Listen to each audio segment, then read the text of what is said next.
The sound of shattering glass made the entire restaurant freeze, but it wasn't an accident.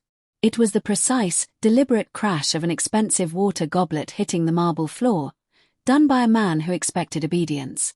Zara didn't flinch. She simply stood over the shattered pieces, her large hazel eyes locked onto the man who had just created the mess, Julian Bell. Julian was a vision of cold, controlled power. Even sitting down, in his perfect dark grey suit, he managed to look down on everyone. His deep sapphire blue eyes didn't apologize for the break, they challenged her to react.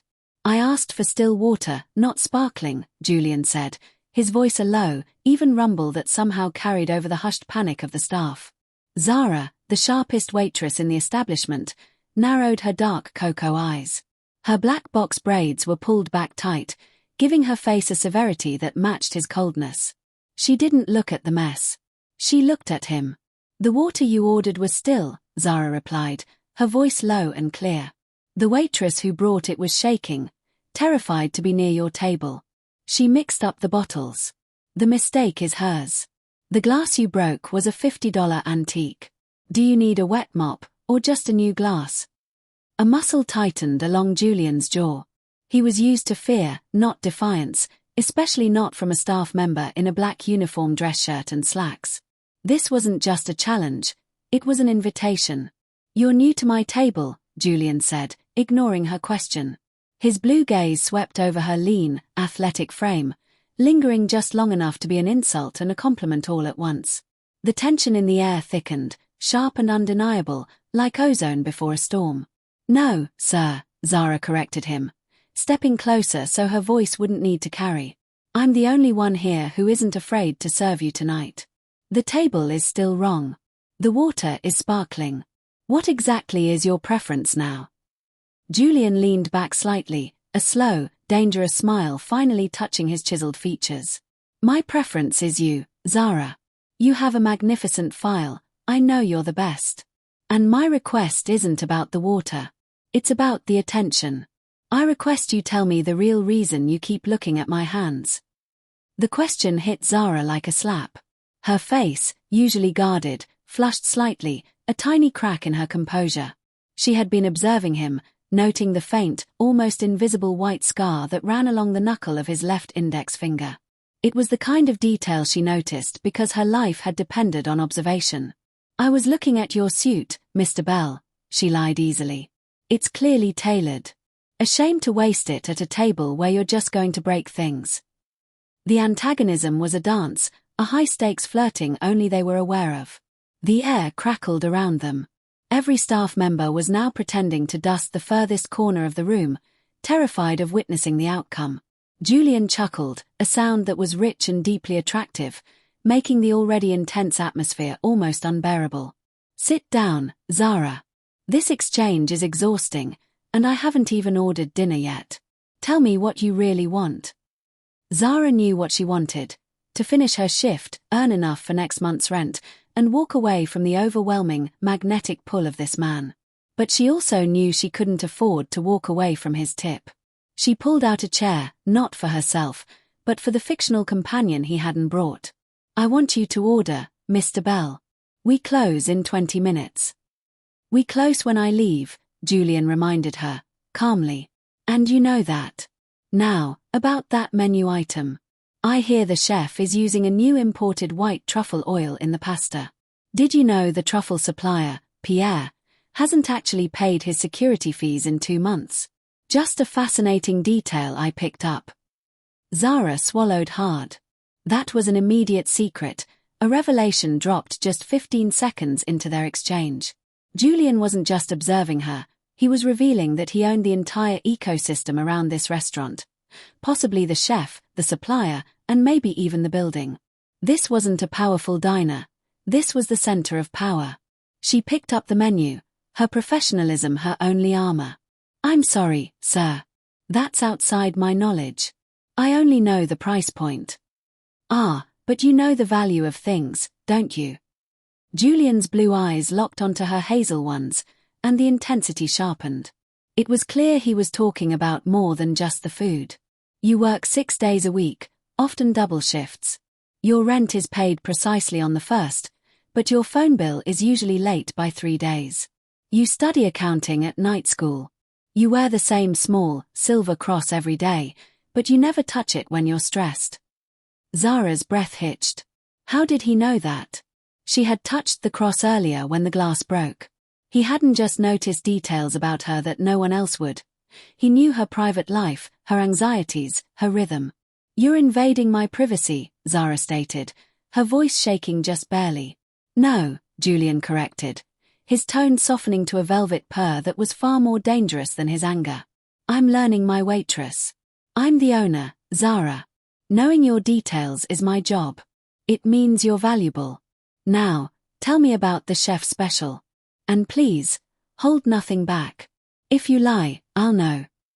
Zara paused, the lie dying on her lips. If she lied, she risked losing her job. If she told the truth, if she played this game, she risked losing her control. She took a deep breath, and the tension between them twisted again. "The chef special tonight is the pan-seared scallops.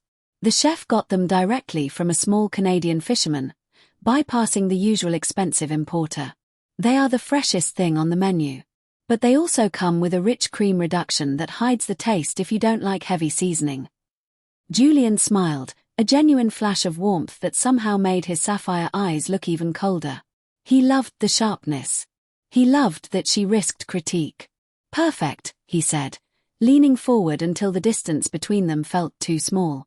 "Bring me the scallops, Zara. But leave the cream reduction on the side. I prefer to taste the natural flavor. Just like I prefer people to show me their natural selves, without the protective layer." He lifted his hand, not to break another glass, but to lightly brush the back of her hand as she reached for the menu. The contact was brief, electric, a shock that jolted straight up Zara's arm. It was a clear, deliberate breach of the professional boundary, an act of pure, unspoken sexual aggression that wasn't rude, but possessive. Zara snatched her hand back, her hazel eyes blazing, reflecting the intensity of his blue ones. "Is there anything else, Mr. Bell?" she asked, her voice steady despite the internal tremor. "Yes," he said, his gaze dropping slowly to the silver cross on her neck before returning to her eyes. "Tell me about your faith, Zara. Does it help you forgive people who take things from you?" That was the secret hook, the unexpected, devastating personal connection hidden beneath the surface. He wasn't just a boss or a powerful man. He was someone who understood loss, or perhaps, someone who had caused it. The temperature in the room dropped instantly, the sexual tension now laced with something far more toxic: buried history. Zara didn't answer the question about faith. She simply looked at him, the intense attraction warring with sudden, sharp suspicion. "I'll be right back with your order," she said, turning on her heel before he could extract another piece of her soul. Julian watched her walk away, his controlled expression finally breaking into a smirk of genuine satisfaction. She was exactly what he thought she would be: fire. And he had all night to play with the flames. As Zara reached the kitchen doors, she heard a soft metallic tap from Julian's table. She paused, turning her head just enough to see what he had done. On the white tablecloth, beside his glass of water, Julian had placed a small, polished wooden carving, a tiny, perfect replica of the silver cross she wore around her neck. He wasn't just observing her. He was sending her a message. And that message was, "I know more about you than you know about yourself." Wow. The tension between Julian and Zara is through the roof. What do you think Julian knows about Zara's past? Drop your best guess in the comments below. Don't forget to smash that like button if you think Zara is going to beat him at his own game. The tiny, polished wooden cross lay on the white tablecloth, an unspoken declaration of war. It was beautiful, perfectly carved, and chillingly specific. Zara felt her heart hammering against her ribs, the frantic beat loud enough, she thought, to drown out the low jazz music playing in the restaurant. Her brown eyes narrowed. That carving wasn't a coincidence. It wasn't a gift. It was a warning, a sign that Julian Bell, the pale man in the tailored dark grey suit, didn't just know her details. He was telling her she was trapped in his orbit. She forced herself to breathe, walking toward the kitchen, her black uniform slacks rustling faintly. Her mind raced, dismissing the impossible. Was he stalking her? Did he know her past? She got the scallops plate from the chef, taking a necessary moment to recompose herself. She needed to be the professional, the sharpest waitress in the city, the black woman with the tight box braids who never broke under pressure. When Zara returned to Julian's table, she was a flawless mask of control. She placed the plate down with precision. The scallops were golden, perfectly seared, and smelled incredible, sitting beside a small, elegant silver bowl holding the forbidden cream reduction. "Your scallops, Mr. Bell," she said, her voice smooth. "Seared, as requested. The cream is on the side." Julian lifted his sapphire blue eyes to meet hers, the trace of that dangerous smile still lingering. He gestured toward a bottle of wine sitting in an ice bucket a few feet away. "Excellent. Now, for the wine," he said, his tone casual, almost bored, as if discussing the weather. "I selected the 1998 Chateau Haut-Brion. It's a classic vintage. The sommelier said it pairs perfectly with these pan-seared scallops due to its rich, earthy notes and hint of tobacco. What do you think, Zara?" It was a test. Everyone in the fine dining world knew the Haut-Brion was expensive, but Julian wasn't asking about the price. He was asking her to validate a common, but incorrect, pairing. He was giving her a chance to either be a compliant waitress or the sharp-tongued person he knew she was. Zara paused, running the mental facts she'd learned in her night classes. She knew this wine. She knew the food. And she knew Julian was deliberately wrong. She looked at the pale man, his dark hair immaculate, his posture flawless. She saw the glint in his eye, the subtle challenge he extended. The sexual tension was still there, but it was now wrapped in a thin layer of intellectual combat. He was inviting her to hit back. "I think," Zara started, letting her eyes hold his, "that the sommelier is trying to sell you a very expensive bottle, sir. The 98 Haut-Brion is a magnificent wine, no question. But its rich tobacco notes would fight, not complement, the delicate sweetness of those scallops." The words hung in the air. The few remaining patrons pretended not to hear, but the restaurant had gone silent. Waiters froze mid-step, their black uniforms blending into the shadows. They all knew Julian Bell. They knew how he reacted to disrespect. Julian didn't move. His face was a perfect, unreadable mask. Zara pushed on, unable to stop, the words flowing out in her clear, strong voice. "The sommelier should have suggested the 2014 Pouligny-Montrachet. It has enough complexity to stand up to the sear, but its sharp, minerally finish would cut through the butter and elevate the scallop's texture. The Haut-Brion is excellent, but it belongs with red meat, not this delicate seafood." She had done it. She had publicly corrected Julian Bell, not just about water, but about a $6,000 bottle of wine in front of his driver, who was hovering nervously by the entrance, and the entire terrified staff. This was more than an embarrassment. This was career suicide. A wave of heat washed over Zara, and she felt her athletic frame tremble slightly beneath the tight black dress shirt. She gripped the table edge, waiting for the explosion. She could feel the stares of the staff burning holes in her back. She just ruined her life for being right. Julian remained silent for a long moment. He reached out slowly, deliberately, and picked up the wooden cross he had left for her. He examined it, turning it over in his hand, his blue eyes distant. Then, he threw his head back and laughed.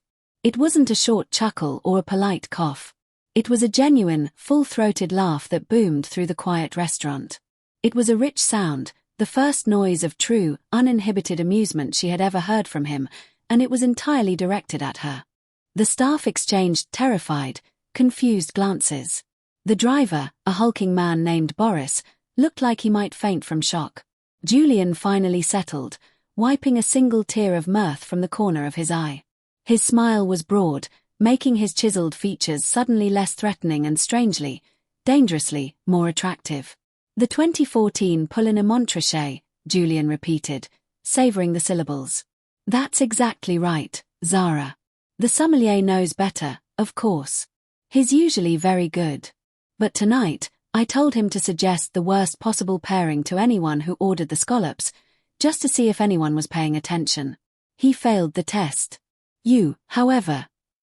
He leaned back, gesturing to the sommelier, a thin, nervous white man named Henry, standing pale as a sheet near the bar.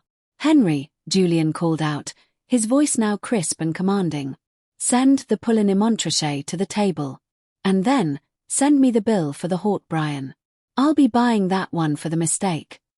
Henry nodded quickly, bowing slightly, his relief almost comical.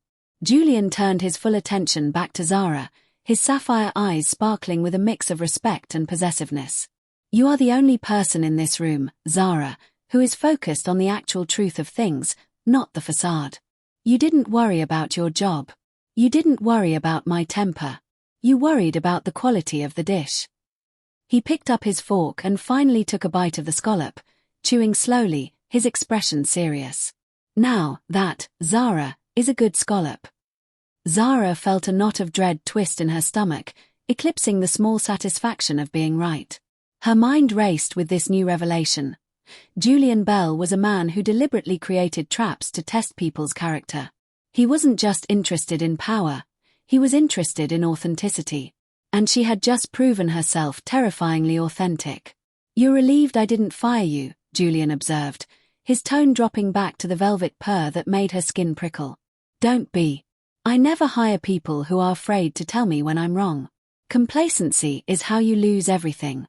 And you, Zara, are definitely not complacent. He set his fork down. Let's talk about that wooden cross.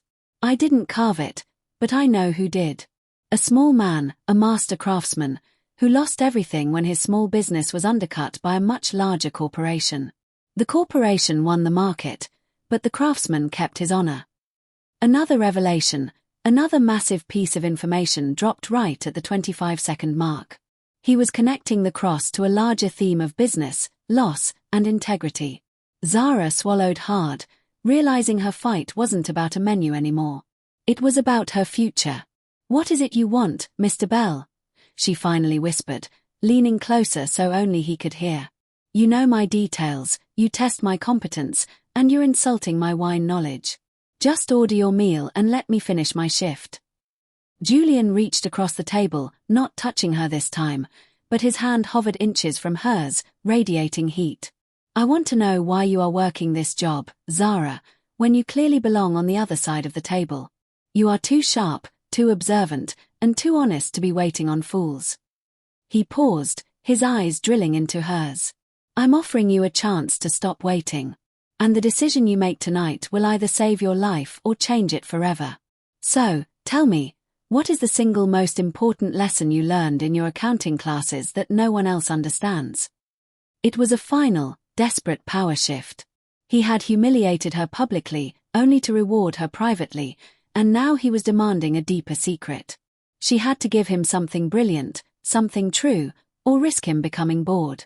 Zara straightened up, gathering her wits. Her hazel eyes glowed with fierce intellect. She spoke without hesitation. The single most important lesson, Mr. Bell, she said sharply, is that the best financial systems aren't about avoiding debt. They're about controlling leverage. Whoever holds the most leverage always wins. You taught me that tonight. Now, what do you want for your main course? Julian Bell smiled, the predator recognizing the intelligence of its prey. He had found a worthy opponent.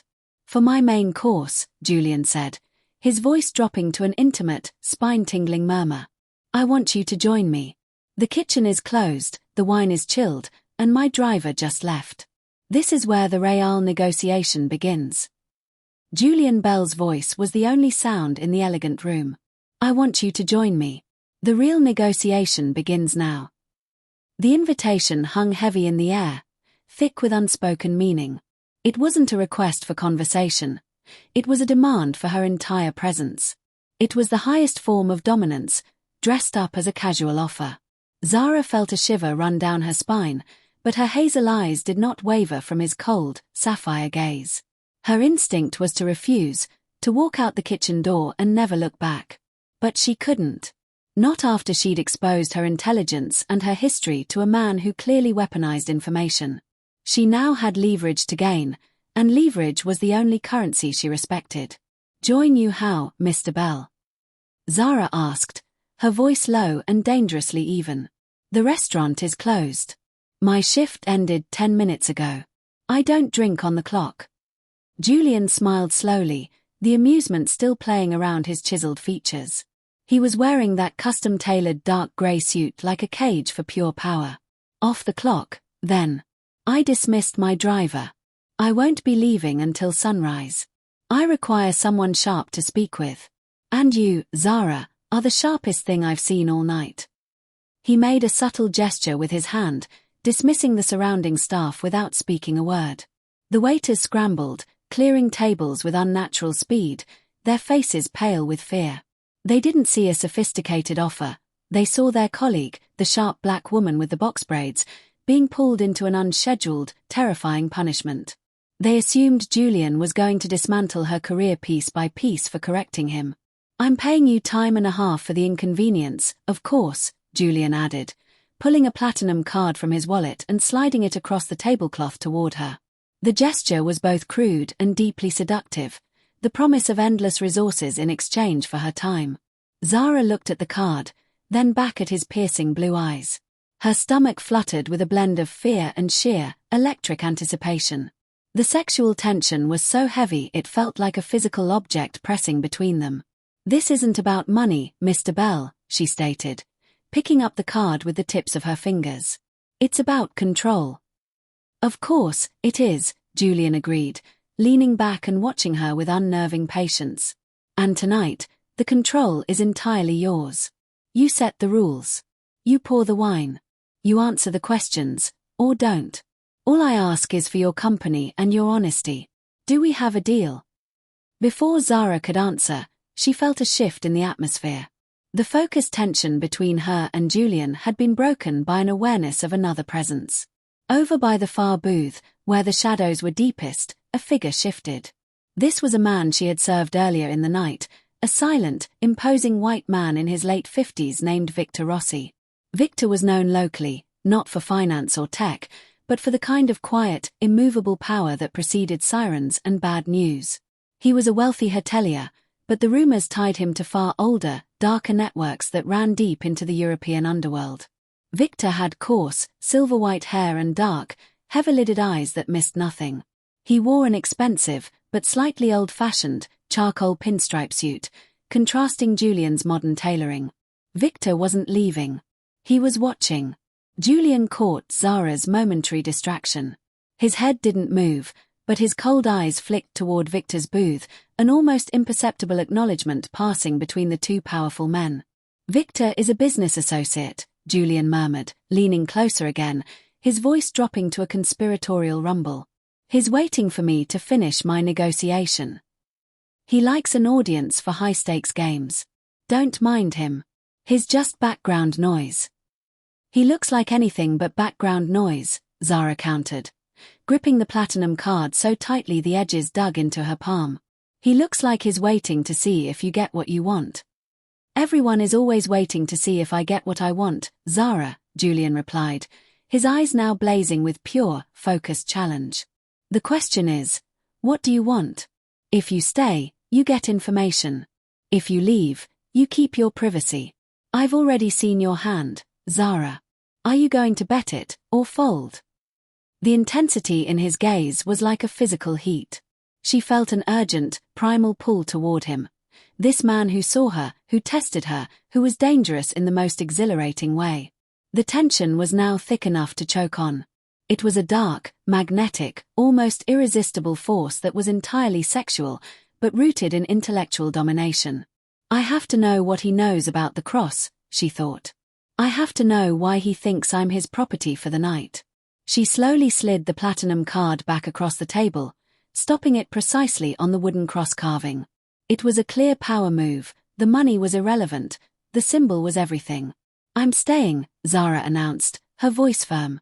She pulled up the empty chair opposite him, sitting down without waiting for his permission. Her heart pounded a frantic rhythm against her ribs. But we drink on my terms, Mr. Bell. We discuss leverage and history. Not my phone bill. A look of triumph flashed briefly across Julian's face. He picked up the wine glass the sommelier had just brought, the correct Poulenc Montrachet, and pushed it toward her. Excellent choice, Julian said, his voice laced with rich, dark pleasure. We discuss whatever you like. But you should know, What I want is far more dangerous than anything you could possibly imagine. He leaned back, completely relaxed, but his sapphire eyes never left hers. Let's start with the truth, Zara. That silver cross you wear, it wasn't a gift from your mother. It was given to you by a man named Elias. Elias worked for a company that was destroyed 10 years ago in a hostile takeover. That company owned the patent for the same algorithm you're studying in your accounting classes. This was a devastating, crippling revelation. It meant the connection wasn't historical or philosophical, it was intensely personal, tying Julian to her past trauma and her present struggle. Zara's composure finally fractured. Her eyes widened, tears of shock welling up, a sharp contrast to her dark cocoa skin. She felt her athletic body tremble, not from cold, but from sheer terror. She reached up instinctively and touched the silver cross at her neck. "How do you know Elias?" she whispered, the question barely audible. Julian took a slow sip of the crisp white wine, watching her panic with clinical interest. "Elias," Julian said, a cynical smirk playing on his lips. "I know him very well. You see, Zara, Elias didn't just work for that company. He was its founder. And that hostile takeover, I orchestrated it." Zara stared at him, the terror turning into white-hot, justifiable fury. The man across the table, the dangerously attractive man whose presence was overwhelming her, was the reason she was working double shifts. He was the reason Elias, the man she loved like a father, had lost everything. The seductive tension instantly transformed into the metallic taste of betrayal and revenge. Her hand shot out, not to touch the wine, but to snatch the wooden cross carving off the table and hurl it, with every ounce of her strength, directly at Julian's impeccably groomed head. The polished wooden cross carving struck Julian Bell squarely on the temple. It wasn't a hard enough hit to injure him, but the sharp thwack in the quiet restaurant was louder than any gunshot. Zara sat frozen, her chest heaving, her beautiful, dark cocoa face a mask of furious betrayal. Her hazel eyes, seconds ago filled with tears, were now burning with pure, targeted hatred. Julian did not flinch. He did not yell. He simply reached up, his long, pale fingers rubbing the spot where the wooden carving had hit. A low, menacing chuckle vibrated in his throat. "Good," he murmured, his voice laced with dark satisfaction. "I wondered how long it would take you to react, Zara. Fury looks magnificent on you. You should let it out more often." The tension was suffocating. It was no longer antagonistic flirting. It was raw, dangerous intimacy, fueled by the knowledge that he had ruined the man she loved like a father. Julian, the pale man in the perfect suit, had orchestrated Elias's financial destruction. Before Zara could deliver the scathing words forming on her tongue, Julian's phone buzzed on the table, a specific, low-pitched notification that sounded like a demand. Julian picked up the sleek, custom-made device. He glanced at the screen, and for the first time all night, his sapphire eyes lost their clinical control. A flicker of genuine irritation, maybe even concern, crossed his chiseled face. He lifted a hand, a non-verbal command to Zara. "Waitress," he said, the old formality a deliberate shield. "Step back. This is business you don't want to hear." Zara didn't move. She leaned in instead, her athletic body poised, ready to absorb every word. Her tight box braids seemed to focus her defiance. Julian sighed, an almost imperceptible puff of annoyance, then answered the call, holding the phone close to his ear. He spoke in a low, clipped tone, using simple words that betrayed the massive scope of his authority. "Go," Julian commanded into the phone. "The paperwork is irrelevant. I want the asset secured by dawn. No negotiations. I told the council this was clean." He paused, listening to the voice on the other end, his jaw tightening. "No, I don't care if Senator Hayes is involved," Julian stated, his voice a dangerous whisper. "He works for me. If the Eastern Seaboard logistics contract is compromised, then the senator is compromised. The name is the Raven. Secure the Raven, secure the contract. And if anyone asks, you are only looking into a freight manifest discrepancy. That's all." He hung up, the click of the phone final and terrifying. Zara's blood ran cold. Senator Hayes. Eastern Seaboard Logistics. The Council. The Raven. These weren't the words of a rich restaurant owner. These were the words of someone who controlled industries, politicians, and maybe entire shipping lanes. Julian Bell was not just wealthy. He was the head of a massive, quiet organization. The truth hit her like a physical blow. He was the center of power she had only heard whispered about. He was the Mafia boss, the puppet master. Who is the Raven? Zara demanded, her voice shaking slightly, but still fierce. Julian looked at her, his blue eyes now assessing her with new, calculated interest. He saw the sharp intelligence in her hazel eyes, the way she instantly pieced together the puzzle from only 3 names and 2 commands. He realized she was not just a clever waitress with a good memory. She was a threat now. She had overheard too much. "You heard nothing, Zara," Julian said, his voice dangerously soft. He reached out and lightly brushed the silver cross hanging on her neck. His fingers were warm against her skin, and the touch was electrifying, sending a jolt of heat straight through her. "I heard the truth," Zara countered, not pulling away from his touch, the proximity overwhelming her senses. Betrayal and sheer attraction were colliding in a destructive, exciting way. Julian traced the outline of the cross with his thumb. "The truth is a very expensive thing to possess. And you just paid the price." He leaned in, his clean, expensive scent enveloping her. The sheer closeness was a violation, a physical expression of the secret knowledge they now shared.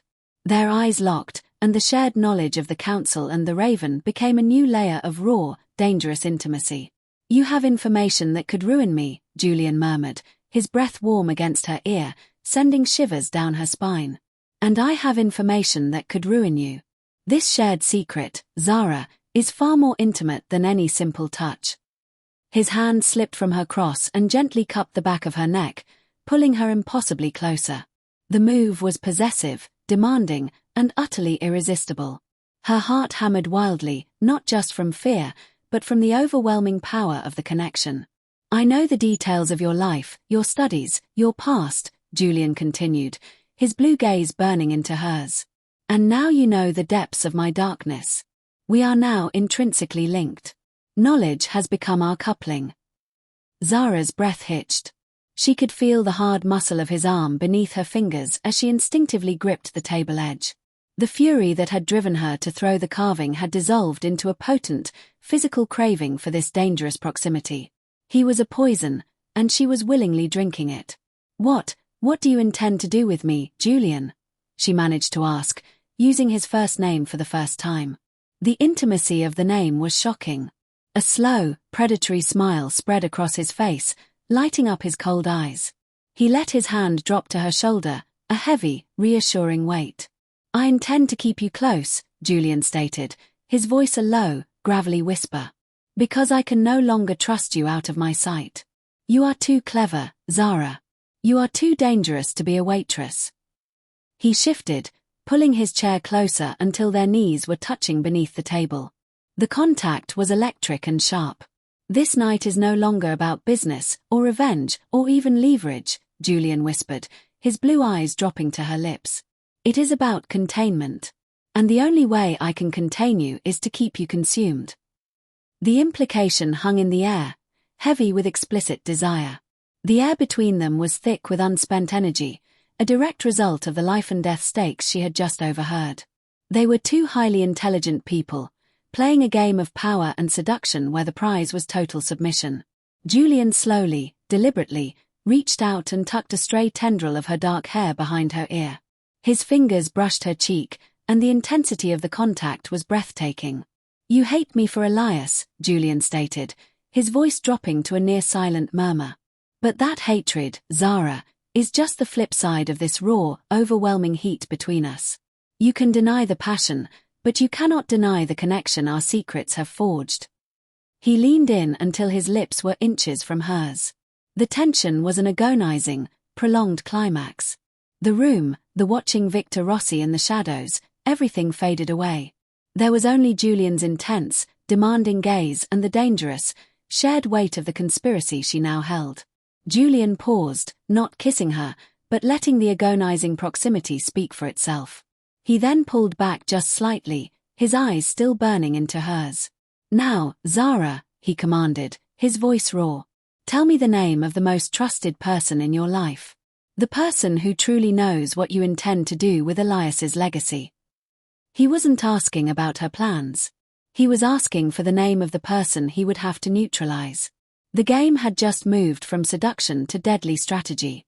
Julian Bell's voice, raw and demanding, cut through the silence. Tell me the name of the most trusted person in your life.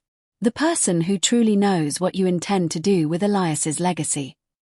Zara stared at him, her heart thumping a desperate rhythm against her ribs. He wasn't asking for an intimate detail, he was asking for a target.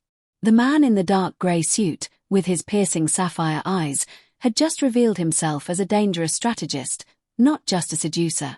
The metallic taste of betrayal was thick in her mouth. Her hand still tingled from his touch on her neck, a reminder of the potent, conflicting desires swirling within her. But now, it was fear, sharp and cold, that dominated. She couldn't give him a name. She wouldn't. I don't know what you're talking about, Zara lied, her voice surprisingly steady, despite the internal tremor. Her dark cocoa skin seemed to tighten over her cheekbones, hardening her expression. Julian chuckled, a low, humorless sound. Of course, you do. The real question, Zara, is whether you're smart enough to give me a name I can trust, or foolish enough to give me a name I'll have to investigate. He leaned back, his gaze still locked on hers. Let's try a different game, then. One designed to show me your true loyalty. And perhaps, publicly reveal a few things about you that you'd rather keep hidden. He then gestured toward a small, almost invisible security camera hidden in the corner of the ceiling. It was pointed directly at their table. Zara's hazel eyes widened slightly. He had been recording their entire exchange. You see that, Zara? Julian asked, his voice now carrying a subtle, mocking edge. Every word, every glance, every tremor of fear from the staff. It's all recorded. And now, I'm going to play a little trick on you. One that will either make you my ally or ensure your swift departure. He stood up, smoothly, with an air of absolute command. He walked over to the table where Victor Rossi, the silent, silver-haired observer in the pinstripe suit, was still watching. Julian spoke to Victor in a low voice, too quiet for Zara to hear, but his eyes kept flicking back to her, a predatory glint in their depths. Victor Rossi nodded, a slow, knowing smile spreading across his old-fashioned face. Then, Julian returned to their table, a mischievous glint in his sapphire eyes. All right, Zara, he announced, his voice now loud enough for any lingering staff to hear. I have a challenge for you. A little performance, if you will. I want you to go over to that table. He pointed to a table in the center of the almost empty restaurant, and tell me why that table setting is fundamentally flawed. He paused, letting his gaze sweep over the few remaining waiters, who were now openly staring, their faces a mix of terror and pity. They assumed he was setting her up for a public humiliation, forcing her to find an imagined flaw, or, worse, to make her look ridiculous in front of Victor Rossi. Zara felt a cold dread creep into her stomach. This wasn't just a test of her observation. It was a test of her composure under deliberate pressure. He was trying to break her, to watch her crumble. The sexual tension from their earlier proximity was now laced with a bitter taste of expected defeat. But as she looked at him, truly looked at the pale man whose charm was as dangerous as his power, a different feeling sparked within her, defiance. She was not Elias. She would not be broken. A flawed table setting, Zara repeated, her voice remarkably calm. She rose from her chair, her athletic frame moving with a quiet confidence that surprised even herself. She smoothed down her black uniform slacks, her dark braids swaying slightly. She walked slowly toward the table Julian had pointed to. Every step felt like a march to her execution. She could feel Julian's intense gaze on her back, and Victor Ross's silent, assessing stare from the shadows. The entire, almost empty restaurant was holding its breath. Zara reached the table. It looked perfectly set, crisp white tablecloth, shining silverware, elegant crystal glasses, a small vase with a single rose. On the surface, it was impeccable. She closed her eyes for a split second, taking a deep breath and letting her innate observational skills take over. She wasn't just looking at the table. She was feeling its energy, its purpose. Then, she opened her hazel eyes and looked directly at Julian, her voice clear and strong, without a hint of fear or apology. "The table setting is fundamentally flawed, Mr. Bell," Zara stated, her voice echoing slightly in the quiet room. "Not because of the silverware, or the glasses, or the rows. It's flawed because of the chair."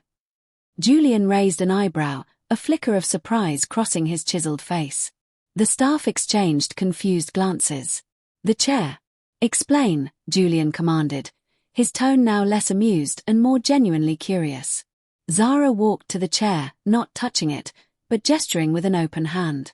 "This chair," she began, her voice gaining strength, "is from the Versailles collection. It's incredibly beautiful, hand-carved, and worth thousands. But it is also designed for banquets, for long, formal dinners where guests are meant to be seen, not truly comfortable." She then turned to Julian, her eyes holding his. "Your restaurant, Mr. Bell, prides itself on intimacy, on exquisite service, on making guests feel like they are the most important people in the room. This chair, the Versailles, forces a stiffness. It's too high, too rigid. It subtly makes the guest feel like they are on display, rather than being cradled in luxury. It breaks the illusion of exclusive comfort your establishment promises." A profound silence descended upon the room. The staff, who had expected her to stammer or make a foolish guess, now looked at the chair, then at Zara, with dawning respect. They had never considered the psychology of a chair. Then, Zara delivered the true blow, her voice dropping slightly, but carrying immense weight. She pointed to a tiny, almost invisible scratch on the back of the elegant chair. "Furthermore," Zara continued, her gaze now fixed on Julian's reaction, "this particular Versailles chair, number 7, was damaged 2 weeks ago by a particularly rowdy guest. It was supposed to be replaced, or at the very least, repaired. Leaving it out, especially at a prime table, is a direct contradiction of the perfection your restaurant strives for." She paused, then looked directly at Julian, her hazel eyes blazing with triumph. "It shows a lapse in management's attention to detail, Mr. Bell. A flaw that is not only public but was also deliberately ignored." The last phrase hung in the air, a devastating accusation. The staff froze. They knew exactly what she meant. They had all noticed that damaged chair. They had all hoped Julian wouldn't. And now, Zara had not only called it out, but she had implied that Julian himself, or his management, was either sloppy or too arrogant to care. Julian Bell's chiseled features remained impassive, but a flicker of something, not anger, but genuine, profound surprise, crossed his face. His sapphire eyes widened almost imperceptibly. He had intended to embarrass her, to expose a weakness. Instead, she had publicly, quietly, and devastatingly exposed him. Then, a low, guttural laugh erupted from Victor Ross's booth. The old Mafia boss, with his silver-white hair, was leaning back, a rare, genuine smile on his face. He actually clapped his hands together once, a sharp, approving sound. Julian slowly, deliberately, walked over to the chair Zara had pointed out. He ran his pale hand over the small scratch. He looked at Zara, and the raw, sexual tension from before was now infused with a profound, almost dangerous, respect. "Remarkable," Julian murmured, his voice soft, almost awestruck. "You didn't just observe the flaw, Zara. You deduced the intent behind it. You understood the underlying message of my own carelessness." He turned back to Victor Rossi, a wry smile on his face.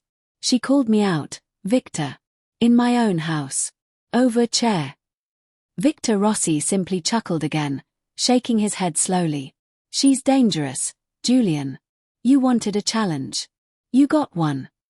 The silence that followed was no longer one of fear or embarrassment, but of a palpable shift in respect. The staff looked at Zara not with pity, but with awe. She had just verbally disarmed the most powerful man in the room, without raising her voice, without a single aggressive gesture. She had used her intellect, her observation, and her courage to expose his own flaws. Julian walked back to Zara, his sapphire eyes burning into hers. The sexual tension had intensified tenfold, because now, it was no longer about a man asserting dominance over a woman. It was about a powerful man seeing a woman as an equal, a rival, and an irresistible force. "You are not just a waitress, Zara," Julian said, his voice a low, gravelly whisper that only she could hear. You are an interrogator. A strategist. You dismantle illusions with a single glance. And now, you possess a dangerous weapon, my public embarrassment. He paused, letting the weight of his words sink in. So, Julian continued, his gaze dropping to her lips, then back to her eyes.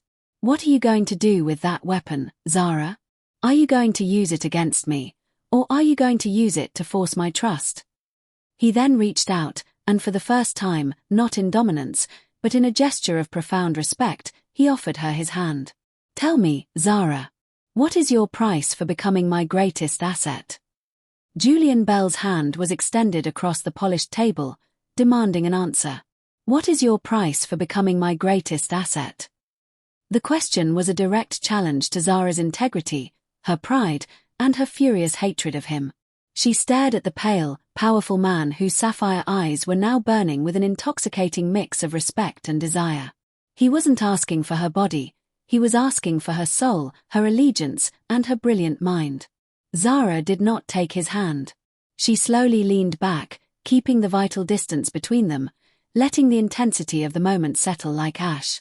My price, Zara stated, her voice steady and low, reflecting the cold, sharp intellect beneath her beautiful dark cocoa skin, is the truth about Elias. All of it. From the moment you took his company to the reason you left that wooden cross carving on my table. That is my price, Julian. No games. Julian's smile faded. This was a deeper negotiation than he anticipated. She wasn't asking for money, but for the very core of his darkness. You want me to confess my sins, Julian observed, pulling his hand back slowly. That is a very dangerous request, Zara.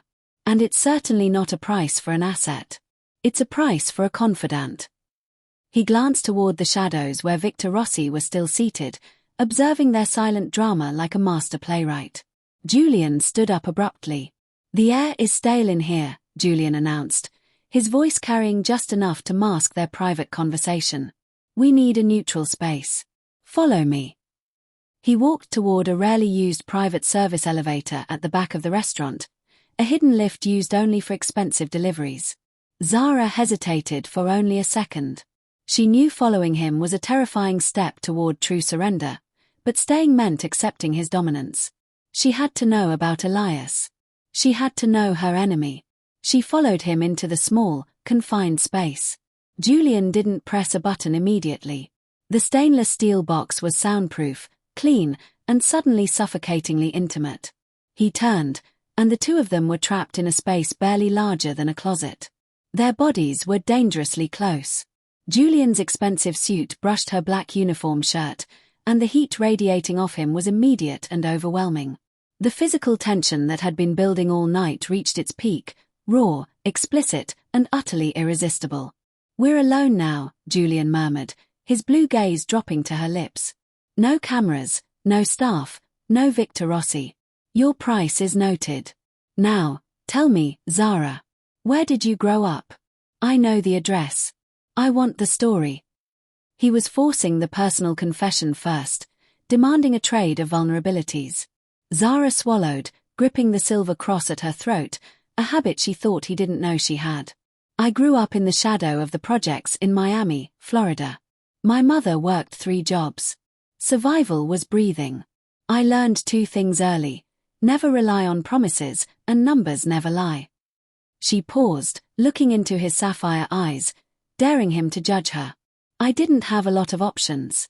I saw my neighborhood swallowed whole by bad loans and predatory businesses. That's why I study accounting. To learn how to fight the people who take. The people like me, Julian finished for her, his voice devoid of defensiveness. Yes, Zara admitted, her voice shaking slightly with the honesty. People like you. Julian didn't move, but the intensity in his eyes deepened. He reached up, his pale finger gently brushing away the tear that had escaped her hazel eye, a reaction to the raw memory of her childhood. I grew up in an entirely different kind of cold, Julian confessed, his voice dropping to a low, gravelly whisper. In a mansion in Northern Europe. I was surrounded by wealth, but starved of warmth. My father, my predecessor, saw the world as a complex machine, and people as interchangeable parts. He taught me that regret is weakness, and leverage is God. He leaned closer, his breath warm on her ear. I remember a small, dark room, always cold. My only friend was a broken watch my mother gave me. I used to spend hours trying to put it back together, trying to fix something that was designed to break. He was giving her truth, not the truth about Elias, but the truth of his isolation, his burden. The confession of childhood pain bridged the gap between them faster than any seduction.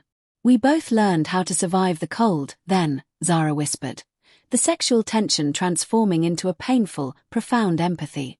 Julian pulled her closer, his hand resting lightly on the small of her back. The physical proximity was agonizing. She could feel the steady beat of his heart beneath the silk of his suit. He was so close that if she just tilted her head, their lips would meet. Survival, Julian murmured, his eyes searching hers, demands compromise. I compromised my soul for power. What did you compromise, Zara? My trust, she whispered back, her entire body trembling beneath his touch. I compromised my ability to believe that a powerful man could ever be anything but a weapon. The air crackled. Their shared scars, his isolation, her poverty, were connecting in the small elevator. Julian's head tilted, and he slowly, agonizingly, lowered his face toward hers. Their lips were millimeters apart. It was the moment, the breaking point of pure, overwhelming desire and conflicting hatred. They almost crossed the line. At the very last second, when their breaths mingled, Julian paused, his blue eyes locking onto her hazel ones, searching for something. Then, with a low groan that was half frustration, half control, he pulled back. He didn't let go of her completely, but he created just enough space for air. Not yet, Zara, Julian whispered, his voice ragged. The rules are still in play. I have something to show you first. Something about your childhood you don't remember. He reached out and pressed the button for the underground level, the sub-basement 3 button, a level Zara didn't know existed. Elias's company wasn't just destroyed by a hostile takeover, Zara. It was destroyed over a specific patent, a financial algorithm that could predict stock movements with terrifying accuracy, Julian revealed, finally giving her a piece of the truth. My father hated it. He hated anything he couldn't personally control. He looked at her, his expression suddenly dark with a fresh wave of regret. But here is the irony, Zara. When the takeover went through, we didn't just seize the patent. We seized the company's history. And deep in the records, I found something. A letter. A letter. Zara whispered, her heart racing faster than before. Yes, Julian confirmed. A letter from Elias. 10 years ago. It was addressed to his financial partner, right before everything collapsed. It mentioned a small, quiet investment they had made years earlier, an investment intended for a child's future. He called that child the last asset. The elevator doors dinged open onto a dark, concrete corridor. The shock of the revelation, Elias having a secret financial asset for a child, was devastating. Julian stepped out first, then turned and looked at Zara, his face grave. The letter mentioned that the investment was secured under a code name, the Canary. It was hidden in an old, abandoned shipping yard in Jamaica. It's an investment worth millions now. Elias didn't just lose everything, Zara. He saved one thing. And that name, the Canary, was the nickname given to a child who used to sing outside the old project building where Elias and his partner grew up. A child with beautiful, light-colored eyes and a clear voice. Zara felt the blood drain from her face. Her throat was tight, her chest suddenly cold despite the warmth of the confined space. She was the only child she knew of in her projects with striking hazel eyes. Her mother had always told her she got her nickname, Canary, because she sang everywhere. Julian reached out, his hand finally closing around her wrist, pulling her from the elevator and into the darkness of the sub-basement. We are connected deeper than you know, Zara. You hate me for destroying Elias's past, but what if I'm the only one who knows the key to your future? Julian Bell's grip on Zara's wrist was firm, pulling her out of the service elevator and into the deep, cold darkness of sub-basement 3. His last words, the revelation that she might be the last asset, the child codenamed the Canary, had completely shattered her composure. We are connected deeper than you know, Zara. What if I'm the only one who knows the key to your future? Julian's voice, a gravelly whisper, echoed off the concrete walls. Zara's heart hammered against her ribs. She was a woman of logic, of numbers, but the possibility that her survival, her childhood nickname, and her financial future were all linked to the very man who ruined Elias, it was too much. This is a lie, Zara choked out, her hazel eyes wide with denial, but the trembling in her athletic body betrayed her.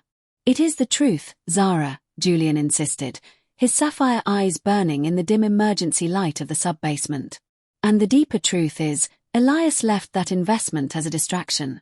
The real value is the algorithm. And the algorithm, the Raven, is what I need you to help me contain. Before he could elaborate, a soft, deliberate thump echoed behind them. The service elevator doors had reopened. Standing in the frame was Victor Rossi, the silver-haired observer, his heavy-lidded eyes gleaming in the dim light. He looked utterly unfazed to be lurking in the concrete cavern, his old-fashioned charcoal pinstripe suit contrasting sharply with the bare surroundings. He held a half-full glass of amber whiskey. "Well, Julian," Victor drawled, his voice low and smooth, like stones grinding together. "Looks like the negotiation got a little too intimate. And a little too far from the eyes of the council." Julian did not let go of Zara's wrist. He simply turned, his body subtly shielding her from the older man. Victor smiled, a cold, humorless curve of his lips. He took a slow sip of the whiskey, his dark eyes sweeping over Zara, over her frightened face, her tight braids, her lean body trembling in the black uniform. "It's a shame to bring such a vibrant flower down into the sores, Julian," Victor continued, his voice dripping with false concern. "Especially one with such sharp edges. We need to be careful with valuable assets, don't we? If she's the one who knows how to fix your little freight manifest discrepancy, and I hear she's quite good with numbers, she should be handled gently." The freight manifest discrepancy was a disguised threat, a subtle reference to the Senator Hayes issue and the Raven that Zara had overheard. Victor was making it clear he knew everything Julian had told her, and more. Then, Victor turned his full attention to Zara. He took a heavy step closer, and the air around him felt suddenly colder, thicker with implicit menace. "Little Canary," Victor said, using the nickname Julian hadn't mentioned out loud. Zara felt her heart leap into her throat. How did he know that name too? "You have beautiful eyes. And a mind like a steel trap. You're wasted fetching coffee. You need protection, someone to teach you how the real world works, the one where numbers aren't the only things that lie." He lifted his glass and pointed the rim toward Julian's face in a mocking toast. "Julian, I think your little game is over. The moment the girl realized you were the one who ruined her papa's company, she became a liability to you, but an opportunity for me." He set the glass down on a dusty concrete block with a sharp clink. He took 2 more deliberate steps, closing the distance between them until he was standing uncomfortably close to Zara, his heavy-lidded eyes boring into hers. Victor reached out, and his thick, older hand clamped onto Zara's other arm, effectively pulling her between the 2 powerful men. "I'm staking a claim here, Julian," Victor announced, his voice carrying the immovable weight of authority. "She is a witness to too much. And she is too valuable to be left in the hands of a man who lets his emotions cloud his strategy. You know the rules. Finders keepers. I think I found her, just now." Victor squeezed Zara's arm, a clear physical assertion of dominance. He was literally and metaphorically pulling her from Julian's grasp, staking a claim over her future, her knowledge, and her body. Zara's breath hitched. She expected the explosion. She expected Julian to snarl, to throw a punch, to lash out with the furious, unpredictable anger she knew men like him used to maintain control. She waited for the immediate, violent reaction that would confirm he was just another petty tyrant. But Julian did nothing. He stood perfectly still. The only visible movement was the slight tremor of the vein in his temple, pulsing beneath his pale skin.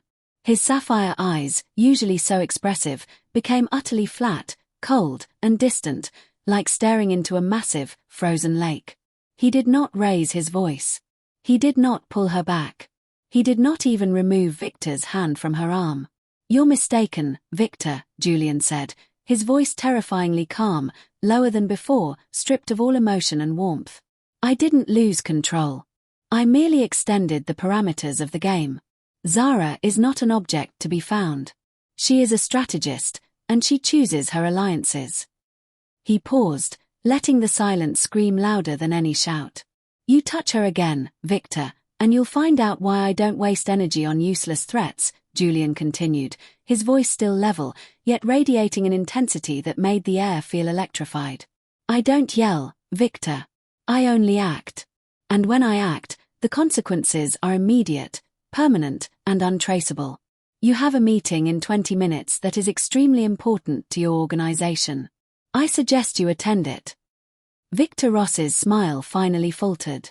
The easy confidence slipped away, replaced by a sudden, chilling apprehension. He recognized the tone. The calmness was the threat. Julian wasn't angry. He was dangerous. Victor slowly, reluctantly, removed his hand from Zara's arm. He gave Julian a long, calculating look, then glanced at Zara, his dark eyes now filled with a genuine warning. Smart girl, Victor muttered, mainly to himself. Always stick with the one who yells. The silent ones are the ones who dig the graves. With a curt nod, Victor turned and stepped back into the elevator, pressing the button to ascend. The doors slid shut, sealing the two of them back into the silent, suffocating darkness. Zara's entire body was trembling violently now. She had seen Julian angry, the broken glass, the sharp words. But this non-reaction, this utter stillness, this cold, clinical promise of destruction, was far more terrifying. She realized Julian Bell was a monster who calculated every move, a quiet predator who didn't waste a flicker of emotion. Julian finally looked down at her, his eyes still dark and flat. See, Zara, he whispered, his grip finally tightening possessively on her wrist, pulling her fully against his chest. Her face was pressed against the expensive silk of his suit. The intimacy was now based on shared, existential threat. I don't need to stake a claim. I merely need to eliminate the competition. You are mine for this negotiation. And now, Victor knows that the moment he touches you again, his entire Eastern Seaboard logistics contract, which he desperately needs, will vanish. He was terrifyingly correct. The silence was the greatest threat. The Mafia boss had not reacted, and that proved he was the most powerful man in the room. Julian tilted her chin up, his face inches from hers. Now that we have established who holds the real leverage, Zara, let's go find this canary investment. I need you to prove to me that you understand the rules of my world, the rules where trust is a fatal mistake and desire is the ultimate distraction. He paused, his blue eyes intense.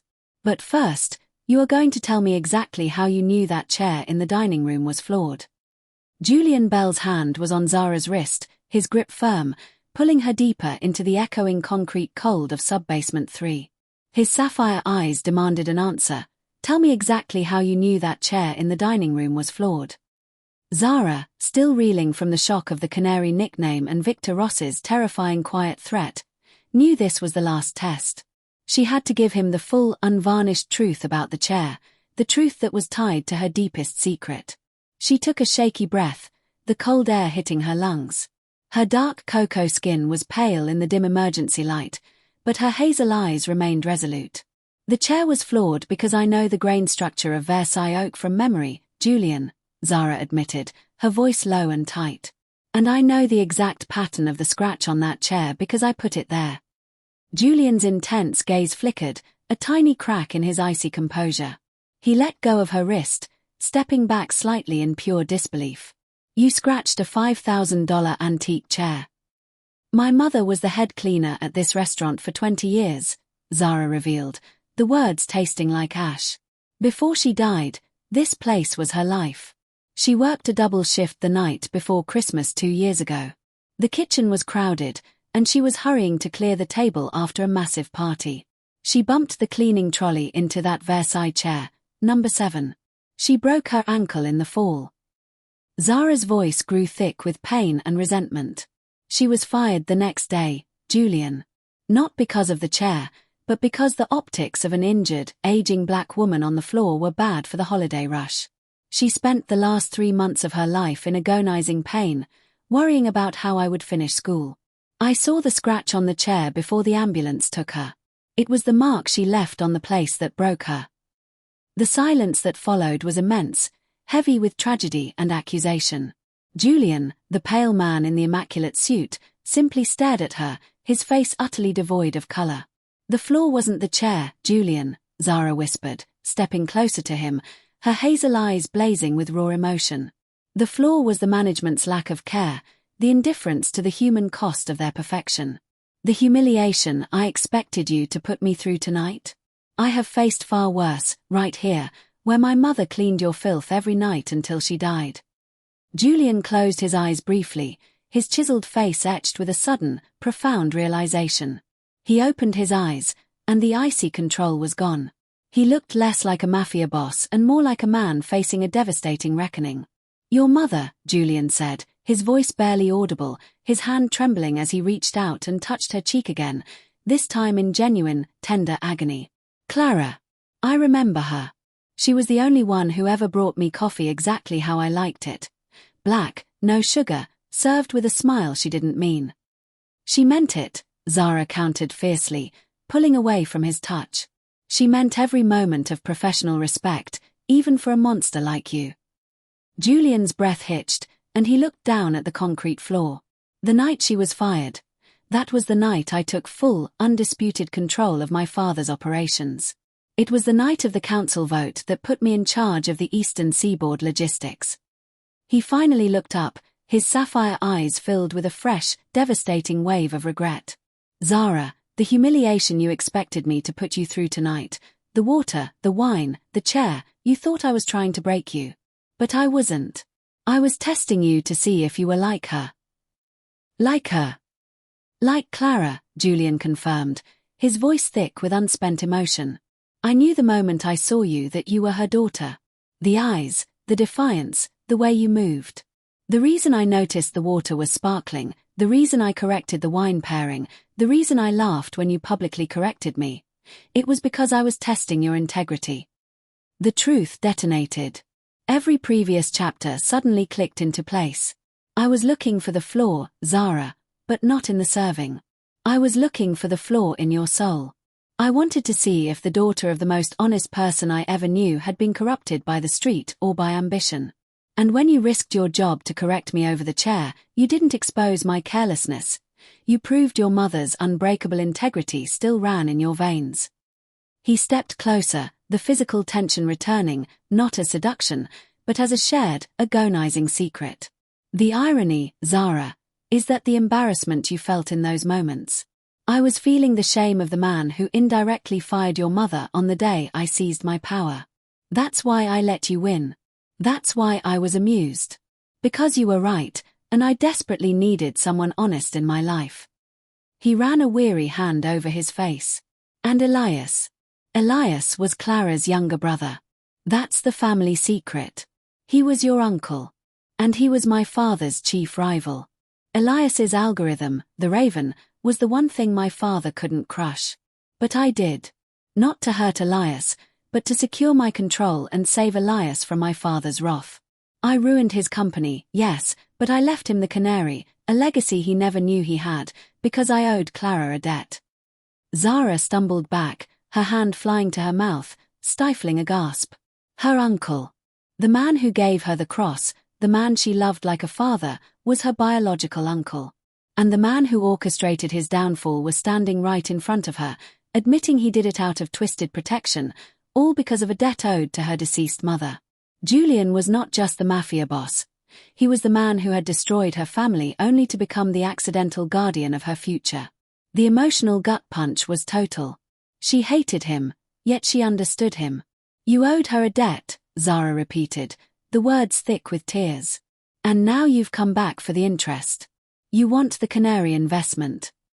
"No," Julian whispered, his blue eyes filled with the raw, intense pain of a confession earned through years of silence. He reached out and gently cupped her face in his hands, forcing her to look at him. "I want the Raven, Zara. The algorithm." Elias knew it was too dangerous. He tried to hide it by creating the canary investment as a decoy. I need you to retrieve the Canary investment because it contains the key to deactivate the Raven. If the Raven falls into Victor Ross's hands, the financial world, the world your mother tried to protect you from, will collapse. You hate me, but we are the only two people who can stop this. He pulled her against his chest, holding her tight, and the fierce embrace was not romantic, but desperate, two survivors linked by tragedy. I am not the villain you thought I was, Zara. I am just a man who made a terrible choice for the right reason. Your future is Elias's secret investment. But your legacy is the Raven. Which one do you choose to save? Julian Bell held Zara tight against his tailored suit in the cold sub-basement.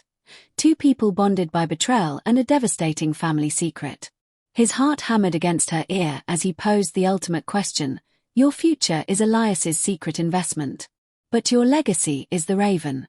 Which one do you choose to save? Zara pushed back, breaking the desperate embrace. She needed space to think, to breathe, to reassemble the pieces of her life that Julian had just blown apart. Her hazel eyes, still wet with tears over the truth about her mother and Elias, were now focused with a cold, clear resolve. She looked at the pale man, the Mafia boss who had just confessed his greatest shame. He was complicated, yes, but he was still the man who had ordered the destruction that defined her life. You're wrong, Julian, Zara stated, her voice steady and powerful. My future isn't a secret investment. My future is my choice. She pointed to the dark, dusty corridor leading back toward the restaurant. You said the restaurant closes when you leave. It's almost dawn. You need to secure the Raven, and Victor Rossi is waiting for you to fail. Julian ran a hand through his dark, thick hair, his sapphire eyes burning with frustration and something that looked dangerously close to hope. Then come with me, Zara. I can't let you walk out alone. You now know too much. Victor Rossi knows you know too much. I can offer you absolute protection. I'll put you in a clean house in Monaco with unlimited funds. No one will touch you. You can finish your accounting studies in peace. I owe your mother that much. He was offering her the fantasy, the escape from poverty, the safety she had always longed for. The price was simply her presence, her mind, and her trust. Zara shook her head, her beautiful box braids swaying slightly. That's not protection, Julian. That's another gilded cage. My mother taught me that a compromise on integrity is a compromise on everything. I cannot let Victor Rossi take the Raven because that algorithm is built on the same predatory finance that destroyed my community and ruined Elias. She stepped back, turning her back on the service elevator and walking deliberately toward the stairs that led up to the main floor. I'm going to get the Canary investment, Zara announced, her voice echoing in the concrete space. Not for the money, but because you told me the key to the Raven's deactivation is hidden inside that investment. You created this mess, Julian. I will clean it up. Julian stared at her back, utterly shocked. He expected her to demand money, demand revenge, or demand his allegiance. He did not expect her to volunteer for the most dangerous job on the board, going after a massive financial decoy that Victor Rossi was likely already hunting. Zara, you can't do that, Julian said, his voice sharp with command, the Mafia boss tone returning. That abandoned shipping yard in Jamaica is a death trap. If Victor finds you there. Zara stopped halfway up the stairs. She didn't look back, but her voice was clear, ringing with a profound, defiant dignity Julian had not experienced in years. You said you value integrity, Julian, Zara stated. You said you needed someone who wasn't afraid to tell you when you were wrong. And you said you respected my choice. This is my choice. You can have the protection of your counsel, your contracts, and your power. I choose the protection of being right. She turned slightly, her hazel eyes meeting his over her shoulder. The intensity was unbearable. You wanted to see defiance without fear. You wanted to see someone who didn't ask for your money. You just got it, Julian. I am walking away, and I am going to save Elias's legacy from both you and Victor Rossi. You can try to stop me, but you will only prove that you never cared about my mother or Elias, only your own control. Julian stood rooted to the spot, the pale, powerful man utterly speechless. He watched the athletic black woman, dressed in the faded remnants of her waitress uniform, walking toward the cold, uncertain dawn. She wasn't just walking away. She was rejecting his entire world and challenging his core motivation. He had expected fear or avarice. He received courage. It was the one thing his power could never buy, and it shocked him to his very core. He had everything, yet he had nothing she truly valued. Julian swallowed hard, his face a mask of profound defeat and grudging admiration. He didn't move. He didn't send his guards. He simply watched her walk out of the sub-basement. He let her go. He let her walk away, knowing that by doing so, he was putting the woman he was rapidly falling for, the daughter of the only honest person he had ever known, directly into the crosshairs of his most dangerous enemy. But he let her go because her choice was the first pure, honest thing he had seen in his life. He finally understood the cost of his own power. Julian stood there for a long time, the cold silence of the basement swallowing his thoughts. He reached up and touched the spot on his temple where she had hit him with the wooden cross carving. It was an honor.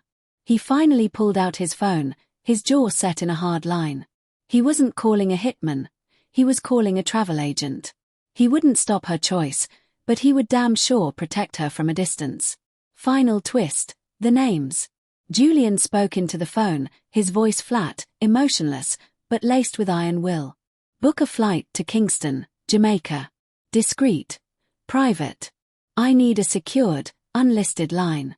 And contact the security team in Miami. Tell them to initiate Protocol Canary. He paused, gathering his formidable focus. The dangerous game of shadows had begun. He was no longer just the Mafia boss of the Eastern Seaboard. He was a man with a singular, terrifying purpose, saving the woman who had just defied him. My name is Julian Thorne, he commanded into the phone, his full name finally stated, revealing the true weight of the power he carried. Thorne, the name behind the silent corporate takeovers, the name of the man who ran the council. And the woman who had just walked out into the dawn, the sharp-tongued waitress with the undeniable integrity. Her name was Zara Dubois, the daughter of a cleaner, the heir to a fortune, and the last, best hope for Elias's legacy. The secrecy around her identity, and the danger of his own, now made chilling, unforgettable sense. The staff exchanged terrified, confused glances. The driver, a hulking man named Boris, looked like he might faint from shock. Julian finally settled, wiping a single tear of mirth from the corner of his eye. His smile was broad, making his chiseled features suddenly less threatening and strangely, dangerously, more attractive. The 2014 Poulain et Montrachet, Julian repeated, savoring the syllables. That's exactly right, Zara. The sommelier knows better, of course. He's usually very good. But tonight, I told him to suggest the worst possible pairing to anyone who ordered the scallops, just to see if anyone was paying attention. He failed the test. You, however. He leaned back, gesturing to the sommelier, a thin, nervous white man named Henry, standing pale as a sheet near the bar. Henry, Julian called out, his voice now crisp and commanding. Send the Poulain et Montrachet to the table. And then, send me the bill for the Hort Brian. I'll be buying that one for the mistake. Henry nodded quickly, bowing slightly, his relief almost comical. Julian turned his full attention back to Zara, his sapphire eyes sparkling with a mix of respect and possessiveness. You are the only person in this room, Zara, who is focused on the actual truth of things, not the facade. You didn't worry about your job. You didn't worry about my temper. You worried about the quality of the dish. He picked up his fork and finally took a bite of the scallop, chewing slowly, his expression serious. Now, that, Zara, is a good scallop. Zara felt a knot of dread twist in her stomach, eclipsing the small satisfaction of being right. Her mind raced with this new revelation. Julian Bell was a man who deliberately created traps to test people's character. He wasn't just interested in power, he was interested in authenticity. And she had just proven herself terrifyingly authentic. You're relieved I didn't fire you, Julian observed, his tone dropping back to the velvet purr that made her skin prickle. Don't be. I never hire people who are afraid to tell me when I'm wrong. Complacency is how you lose everything. And you, Zara, are definitely not complacent. He set his fork down. Let's talk about that wooden cross. I didn't carve it, but I know who did. A small man, a master craftsman, who lost everything when his small business was undercut by a much larger corporation. The corporation won the market, but the craftsman kept his honor. Another revelation, another massive piece of information dropped right at the 25-second mark. He was connecting the cross to a larger theme of business, loss, and integrity. Zara swallowed hard, realizing her fight wasn't about a menu anymore. It was about her future. "What is it you want, Mr. Bell?" she finally whispered, leaning closer so only he could hear. "You know my details, you test my competence, and you're insulting my wine knowledge. Just order your meal and let me finish my shift." Julian reached across the table, not touching her this time, but his hand hovered inches from hers, radiating heat. "I want to know why you are working this job, Zara, when you clearly belong on the other side of the table. You are too sharp, too observant, and too honest to be waiting on fools." He paused, his eyes drilling into hers. "I'm offering you a chance to stop waiting. And the decision you make tonight will either save your life or change it forever. So, tell me, what is the single most important lesson you learned in your accounting classes that no one else understands?" It was a final, desperate power shift. He had humiliated her publicly, only to reward her privately, and now he was demanding a deeper secret. She had to give him something brilliant, something true, or risk him becoming bored. Zara straightened up, gathering her wits. Her hazel eyes glowed with fierce intellect. She spoke without hesitation. "The single most important lesson, Mr. Bell," she said sharply, "is that the best financial systems aren't about avoiding debt. They're about controlling leverage. Whoever holds the most leverage always wins. You taught me that tonight. Now, what do you want for your main course?" Julian Bell smiled, the predator recognizing the intelligence of its prey. He had found a worthy opponent. "For my main course," Julian said, his voice dropping to an intimate, spine-tingling murmur, "I want you to join me. The kitchen is closed, the wine is chilled, and my driver just left. This is where the real negotiation begins." Julian Bell's voice was the only sound in the elegant room. "I want you to join me. The real negotiation begins now." The invitation hung heavy in the air, thick with unspoken meaning. It wasn't a request for conversation.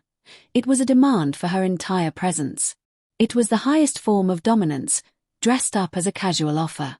Zara felt a shiver run down her spine, but her hazel eyes did not waver from his cold, sapphire gaze. Her instinct was to refuse, to walk out the kitchen door and never look back. But she couldn't. Not after she'd exposed her intelligence and her history to a man who clearly weaponized information. She now had leverage to gain, and leverage was the only currency she respected. "Join you how, Mr. Bell?" Zara asked, her voice low and dangerously even. "The restaurant is closed. My shift ended 10 minutes ago. I don't drink on the clock." Julian smiled slowly, the amusement still playing around his chiseled features. He was wearing that custom-tailored dark grey suit like a cage for pure power. "Off the clock, then. I dismissed my driver. I won't be leaving until sunrise. I require someone sharp to speak with. And you, Zara, are the sharpest thing I've seen all night."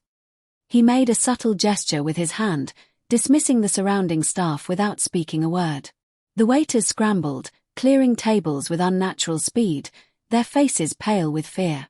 They didn't see a sophisticated offer. They saw their colleague, the sharp black woman with the box braids, being pulled into an unscheduled, terrifying punishment. They assumed Julian was going to dismantle her career piece by piece for correcting him. "I'm paying you time and a half for the inconvenience, of course," Julian added, pulling a platinum card from his wallet and sliding it across the tablecloth toward her. The gesture was both crude and deeply seductive, the promise of endless resources in exchange for her time. Zara looked at the card, then back at his piercing blue eyes. Her stomach fluttered with a blend of fear and sheer, electric anticipation. The sexual tension was so heavy it felt like a physical object pressing between them. "This isn't about money, Mr. Bell," she stated, picking up the card with the tips of her fingers. "It's about control." "Of course, it is," Julian agreed, leaning back and watching her with unnerving patience. "And tonight, the control is entirely yours. You set the rules. You pour the wine. You answer the questions, or don't. All I ask is for your company and your honesty. Do we have a deal? Before Zara could answer, she felt a shift in the atmosphere. The focused tension between her and Julian had been broken by an awareness of another presence. Over by the far booth, where the shadows were deepest, a figure shifted. This was a man she had served earlier in the night, a silent, imposing white man in his late 50s named Victor Rossi. Victor was known locally, not for finance or tech, but for the kind of quiet, immovable power that preceded sirens and bad news. He was a wealthy hotelier, but the rumors tied him to far older, darker networks that ran deep into the European underworld. Victor had coarse, silver-white hair and dark, heavy-lidded eyes that missed nothing. He wore an expensive, but slightly old-fashioned, charcoal pinstripe suit, contrasting Julian's modern tailoring. Victor wasn't leaving. He was watching. Julian caught Zara's momentary distraction. His head didn't move, but his cold eyes flicked toward Victor's booth, an almost imperceptible acknowledgement passing between the two powerful men. Wow. Zara has rejected Julian's protection and chosen to hunt for the canary herself. Do you think Julian will let her reach Jamaica alone, or will he secretly follow her? Let us know what you think Julian Thorne's next move will be in the comments below. Don't forget to subscribe so you don't miss the next chapter of this incredible story.